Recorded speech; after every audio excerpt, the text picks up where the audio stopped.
What's up again, everyone?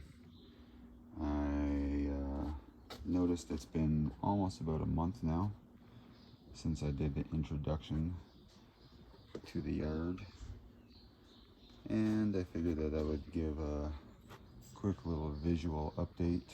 That's a privet. I don't think that was there last time. The hinoki doing great. All these little baby maples have actually caught up to the shrub cherries. Some more podocarpus back there, Buddhist pines. This guy has been wired and shaped since because he was growing a little out of control. We got a bunch of stuff back here. I don't think that guy was up there yet because I had him still in a trainer. This is blowing up. Everything is blowing up.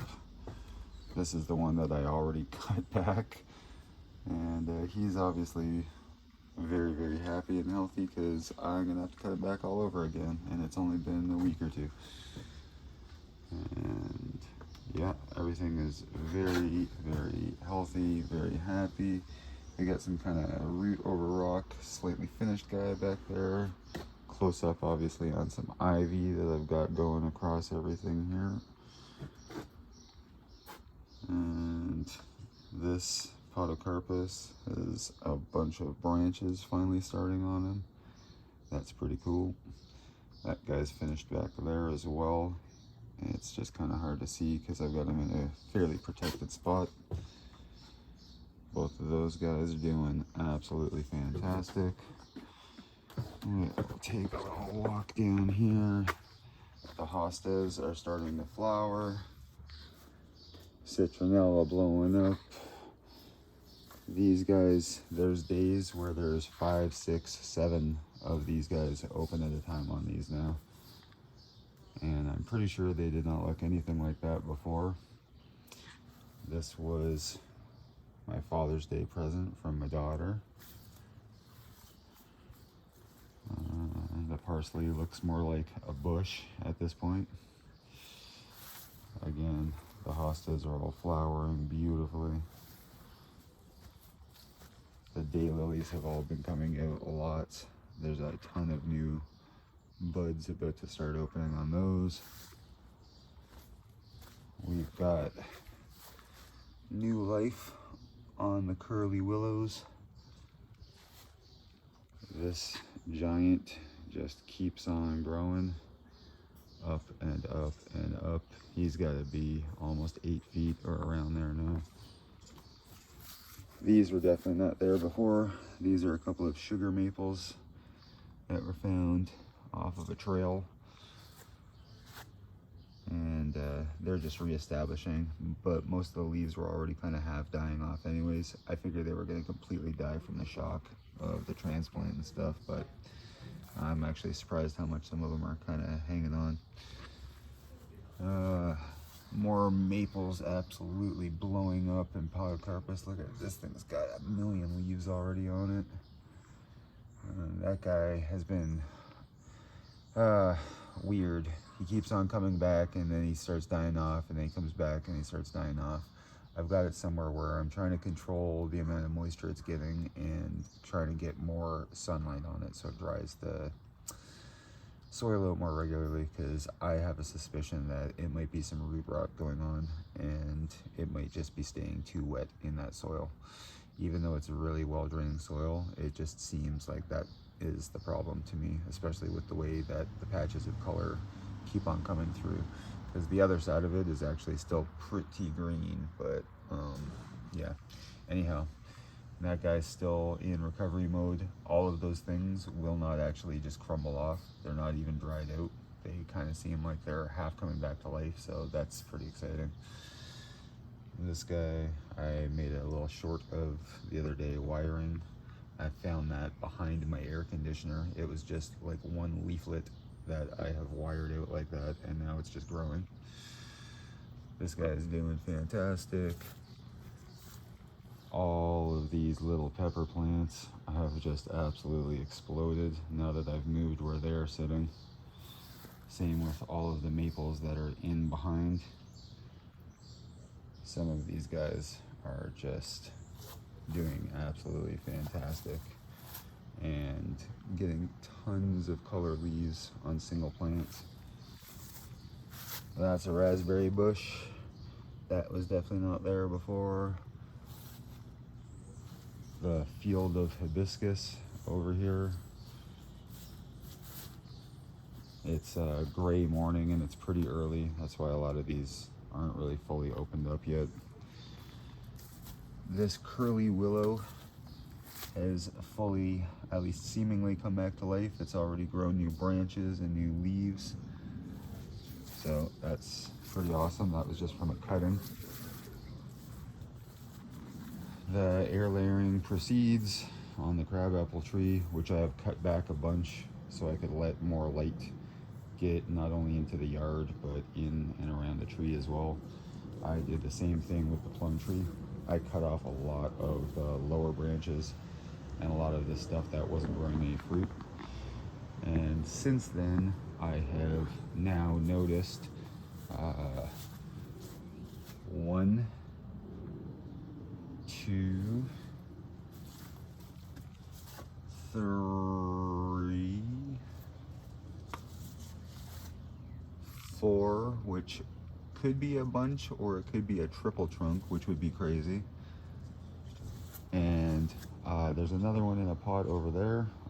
These are all new plum trees that have all just decided to explode. And you can see that when I first moved in, they looked like they were all dying, just weird bushy things that I couldn't even tell what they were because they were half dead and fallen over and stuff. So I had cut them back to nothing and stripped them all down, all of these things. And now they've all come back. You can see all of the brand new green. This is all brand new in a month maximum, maybe a month and a week. It's insane how much these things have grown. This is all brand new. It's unbelievable. This thing wasn't even there at all, and if it was barely showing out of the ground.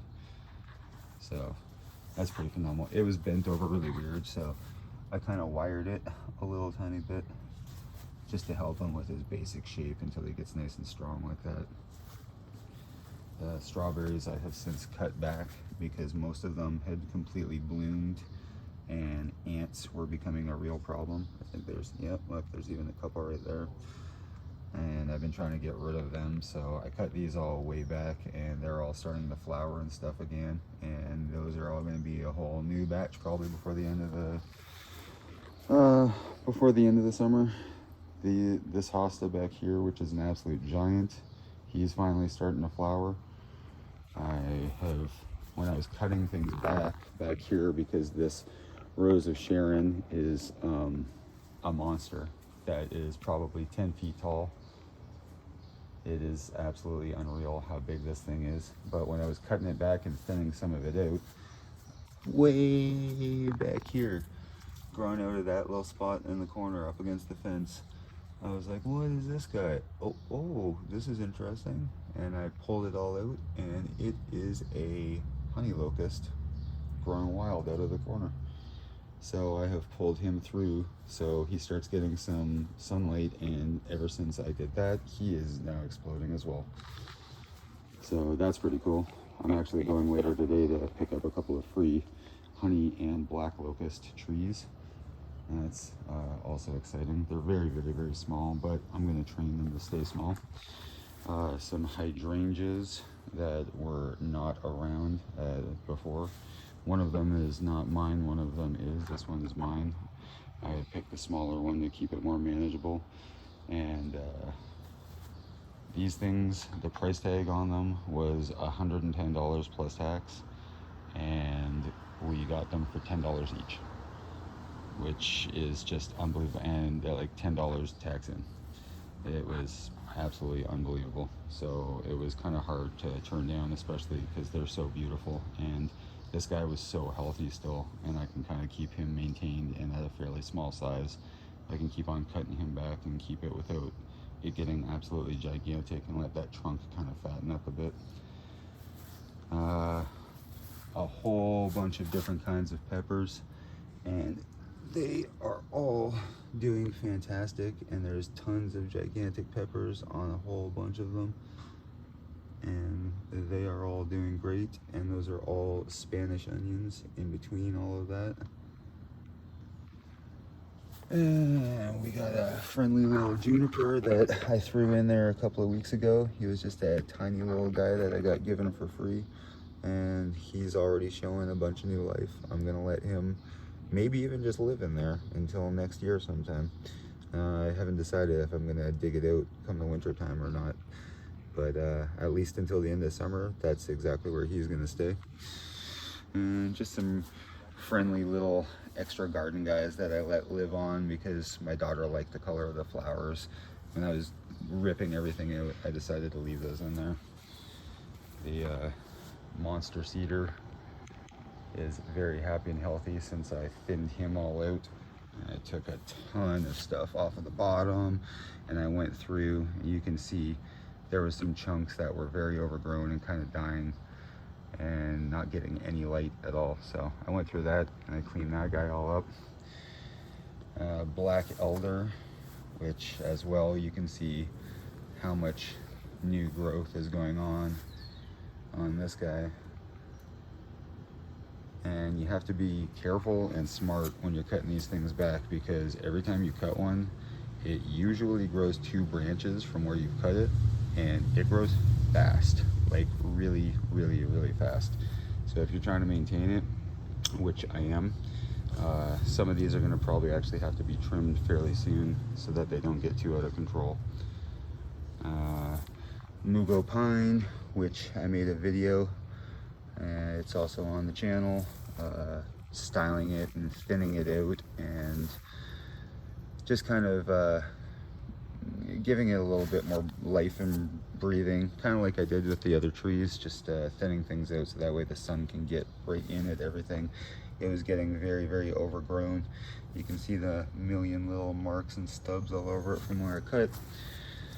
These are more sugar maples. There's 4 of them in this bucket, and surprisingly this guy here was the one that looked like he was already dead when I pulled it out. And not only have all the other guys lost their color, but he has started turning back to green again all over the place. Every single one of them looked like that. Like this guy right here. It was beat up and dead and yellow. And now everything's very obviously trying to come back to life. So that's pretty sweet. 2 more raspberry plants. Those were all given to me, the raspberry plants. The flamingo dappled willow is absolutely blown up. That's the one that was just torn down to nothing, and everything was ripped off of it because it was so dead when I got it. That is most obviously not the case anymore. That's about, it's got to be 4.5 feet. Definitely coming up close to 5 feet tall now. And we got yet another maple. It's a pretty common thing around here. I have so many maples that aren't even in the backyard. This was a little rose bush that I found that was buried, and as you can see, I'm having issues trying to get rid of these dickheads that keep on eating all the leaves and stuff. I'm coming out in the middle of the night and checking on the plants and everything, and I haven't busted anything yet, and it's pissing me right off, but that's a story for another day. That is the plum tree that got taken out of the other one. At this size, which is maybe, it's definitely less than 2 feet, maybe 1.5 feet. The taproot, even it broke off from me trying to pull it out, and I had dug down so far that the taproot went from that spot, was at the tip of my fingertips, and where it broke off was touching my elbow.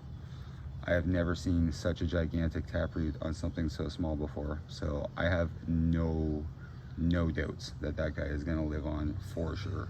It was insanely healthy and happy. This was the nubby little short pepper plant that was not doing anything before, obviously blowing up. Same with the guy behind him, which is the tallest pepper plant I think I've ever had in a pot before. He is getting absolutely gigantic. The little rose bush that was dead and like a little midget before, some of the colors when these leaves open up are just absolutely cool and giving me tons of really cool ideas for stuff to do when I'm coloring rose tattoos now. So awesome and fun. These guys, I literally keep on trying to train it to stay up on here and go over, but it keeps on getting so big and heavy that it just falls back off.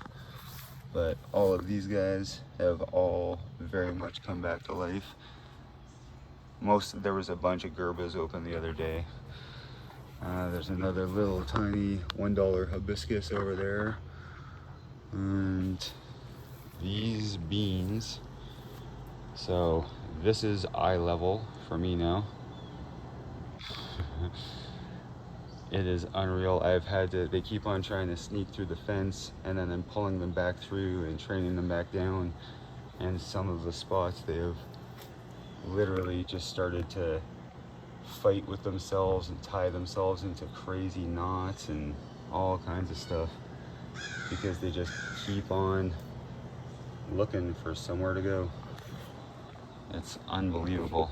It's pretty impressive, to be honest, especially considering that ants basically live off of these things no matter how much I try to get rid of them.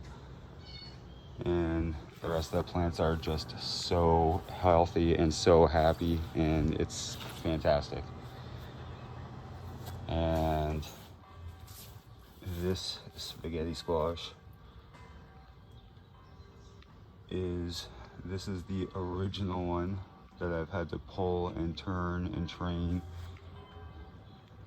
And again, this is now eye level right here for me.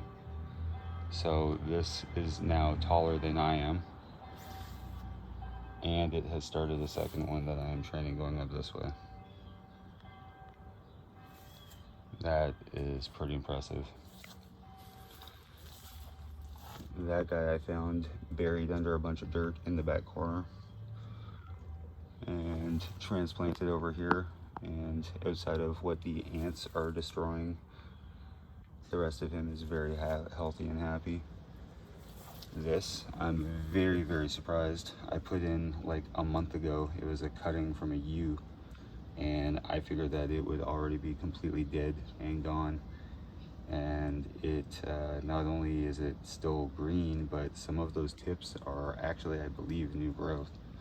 So I would be very surprised if that lived on, because usually yews don't grow from cuttings that easily, at least ones that are kind of as big or old as that one was. I just kind of shoved it in there for something to do. This is the guy that it came off of, which, as you can see, he is exploding all over the place. There's a bunch of air layers in place that towards the middle or end of August, I will probably be checking on those and possibly chopping those off, because as you can see, obviously I don't need these very low ones. I usually try to keep that very clear on some of the bushes, and this guy already has a really, really cool structure in place. So both of these will become very interesting little trees all on their own. And it's pretty obvious what is new growth on the ginseng ficus. It is unbelievable how much of that guy is blowing up, and since I gave it all the new room in the soil to grow, how much bigger the new leaves are than the old ones. That's from the same plant. It's unbelievable how much bigger they are, because now I've given it the space to grow and the roots places to move. That's a box elder. That is the only reason that I kept it, is because of such an insanely interesting trunk already on it. And it has totally come back to life, and that is exciting because I want it to be healthy enough that I can cut it back to just above that at the end of the season and let it start growing from there next year. The dwarf Alberta spruce was not doing super amazing. It was staying alive, but it wasn't really doing anything. And when I went to change the pot just to kind of see what was going on in the soil, hardly anything even pulled out, and there was not much of a root system on this guy at all for the size of him. So I feel like it was another root rot kind of thing going on, and it was not draining, and it was just way too wet. So I cut back some of the tips and put him in some sphagnum, some moss, and he has been so much happier from literally the day afterwards. So I'm very, very glad that I did that. The oak, some of these leaves, the only reason that they look like that is because they were over a month ago, they were completely dead, and they kind of started coming back to life, and I have just left them the way they are, and they still will not, they don't crumble or crack. It looks like a completely dead, brittle leaf, but they're as flexible as any other part of the leaf. That is where it was already torn. It's unreal. So I've just left those the way that it is. This was the completely dead, barren, and stripped down stub of an elm that I found in the crack of the parking lot.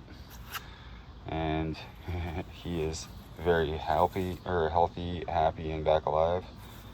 This is an ash, a white ash that I found underneath of my porch when I was cleaning stuff out under there.